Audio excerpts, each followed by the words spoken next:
नमस्कार साथियों, जय हिंद। सबसे पहले आपको हम बता दें कि कई अभ्यर्थियों का फ़ोन कॉल लगातार आ रहा है। उनका कहना है कि सप्लीमेंट्री रिज़ल्ट को लेकर जो सेकेंड फ़ेज़ की बहाली में जो शिक्षक विभाग और बीपीएससी ने जिस प्रकार का खेल किया, जिस प्रकार का षड्यंत्र रचा, तो सारे मामलों पर आपको अपडेट करा दें कि सप्लीमेंट्री रिज़ल्ट को लेकर बहुत बड़ा प्रोटेस्ट कल होने जा रहा है। इसलिए जितने भी शिक्षक अभ्यर्थी मेरी बातों को सुन रहे हैं, कल तय सीमा पर अपने जगह-जगह पर आज आ जाएँ और कल जहाँ भी तय होगा प्रोटेस्ट, यानी कहने का मतलब कि लोकतांत्रिक तरीके से जो भी लड़ाई सप्लीमेंट्री रिजल्ट को लेकर लड़ी जानी है, उसके लिए 2 अप्रैल तय सीमा हुआ है और जितने भी शिक्षक अभ्यर्थी हैं, जो ये समझ रहे हैं कि पूरक परिणाम का डिमांड बिल्कुल जायज़ नहीं है, तो क्या शिक्षा विभाग ने 14,700 पदों की जो सूची भेजी थी, क्या सभी पदों पर पूरक परिणाम नहीं आने चाहिए थे? और 1 महीना तक इंतज़ार करने के बाद घाल-मिल किया गया और तीसरे फ़ेज़ की बहाली की प्रक्रिया शुरू हो गई। तो साथियों, आपसे आग्रह है कि कल भारी से भारी संख्या में आएँ और जितने भी अभ्यर्थी मेरी बातों को सुन रहे हैं, राज्य के विभिन्न जिलों से अपनी मांगों को लेकर एकजुट होने का प्रयास करें। सप्लीमेंट्री रिजल्ट पर उनका पूरा अधिकार है। अब रही बात कि कई अभ्यर्थियों का कहना है कि एक तरफ आप बता रहे हैं कि टीआरई 1 से लेकर टीआरई 2 तक फर्जीवाड़ा हो रहा है, वहीं दूसरी तरफ आप पूरक परिणाम की मांग कर रहे हैं। तो ये अभ्यर्थियों का डिमांड है कि हम सप्लीमेंट्री रिजल्ट को लेकर प्रोटेस्ट कर रहे हैं। मेरा जो बयान है, उस बयान से आप इत्तेफ़ाक रखते हैं या नहीं रखते हैं, लेकिन इतना ज़रूर है कि टीआरई 1 से लेकर टीआरई 2 तक जो भी फर्जीवाड़ा हुआ, सभी फर्जीवाड़े के तह में अब बीपीएससी और जो जाँच की टीम है, यानी आर्थिक अपराध इकाई, बिल्कुल सही दिशा में काम कर रही है और उसने बीपीएससी के अधिकारियों और कर्मचारियों से लिखित रूप में जो प्रश्न किया है, सबका जवाब उनको देना है तय सीमा पर और जितनी भी चीज़ें अब सामने आएँगी, उस सभी विषयों पर आपको हम अपडेट करा दें कि आने वाले समय में जो चीज़ें होंगी, आर्थिक अपराध इकाई की टीम द्वारा जो जाँच की जा रही है, सारी चीज़ें बिल्कुल पानी की तरह साफ़ हो जाएगी कि आगे मामला क्या है। साथियों, बिंदुवार हम चर्चा करेंगे कि क्या टीआरई 1 में जो 14,700 पदों की टीआरई 2 में और 4700 पदों की सूची भेजकर 2773 लोगों का रिजल्ट आया। तो पूरक परिणाम में जो फर्जीवाड़ा हुआ, तो सारे मामलों पर जो तीसरे फेज की बहाली पर भंडाफोड़ हुआ, जो आरोपी है, आरोपियों के बयान पर, आरोपियों के कहने पर, जिस तरह जो है पहले विशाल चौरसिया हो, उसके बाद विजेंद्र गुप्ता हो, उन्होंने सारे बयान दिए हैं कि टीआरई 1 से लेकर टीआरई 2 तक हूबहू प्रश्न पत्र मुहैया कराया गया।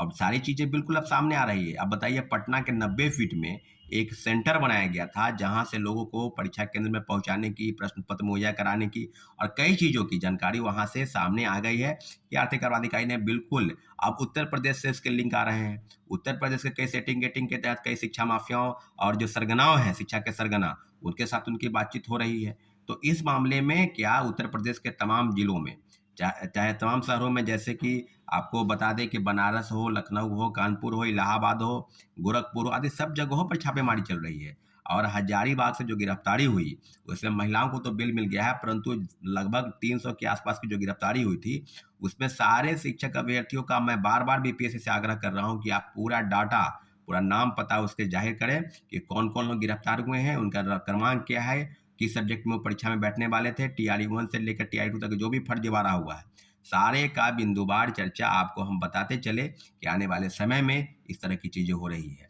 अब कहने की ज़रूरत नहीं है कि आर्थिक अपराध इकाई की टीम किस प्रकार से काम कर रही है, लेकिन इतना ज़रूर है कि अगर आप पिछले अगर इतिहास को आप दोहराएँगे, तो ये पाएँगे कि 67वीं पेपर लीक कांड में आप ये मानेंगे कि कई लोगों का नाम सामने आ रहा था। कभी पिंटू यादव का नाम आ रहा था, कोई आईएएस रंजीत का नाम आ रहा था, फिर डीएसपी पद पर तैनात रंजीत रजक का नाम सामने आया।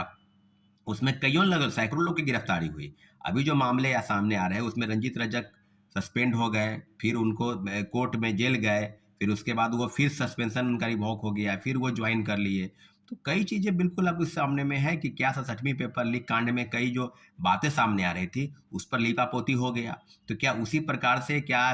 जो तीसरे फेज की बहाली पर लीपापोती होगा? तो लीपापोती का प्रयास किसी भी प्रकार से नहीं होने देंगे। आर्थिक आपराधिक इकाई बिल्कुल बेहतर काम कर रही है। अगर उन्हें खुली छूट मिली है, तो बिल्कुल दूध का दूध और पानी का पानी एक हो जाना चाहिए, क्योंकि बीपीएससी के पूर्व चेयरमैन की भूमिका, उनके रहते हुए भी जिस तरह के कारनामे हुए और जिस तरह की चीज़ें टीआरई 1 से लेकर टीआरई 2 तक जो क्वेश्चन पेपर प्रिंटिंग प्रेस में छपने से पहले उन लोगों के पास कैसे चला गया, क्या बीपीएससी अध्यक्ष के अलावा भी किनको पता था, नहीं पता था? परीक्षा नियंत्रक यानी परीक्षा एग्जामिनेशन कंट्रोलर की भूमिका पर और सारे बिंदुओं पर जो जांच अगर आप पाएंगे तो यह पाएंगे कि आर्थिक अपराध इकाई की जो टीम है बिल्कुल बेहतर काम कर रही है और सारे मामलों पर TRE 1 से लेकर TRE 2 तक सप्लीमेंट्री रिजल्ट पर दर्जनों याचिका दायर हो गई है, उसकी सुनवाई भी चल रही है। लेकिन जो हम लोग योग्य अभ्यर्थी जो हैं जिन्होंने ज्वाइन किया है उनको घबराने की जरूरत नहीं है, लेकिन इतना जरूर है कि TRE 1 से लेकर TRE 2 तक जो फर्जीवाड़ा हुआ जिसकी शिकायत आर्थिक अपराध इकाई कर रही है और आर्थिक अपराध इकाई की रिपोर्ट का हम लोग इंतजार कर रहे हैं, उस रिपोर्ट के आधार पर हम जरूर माननीय उच्च न्यायालय जाएंगे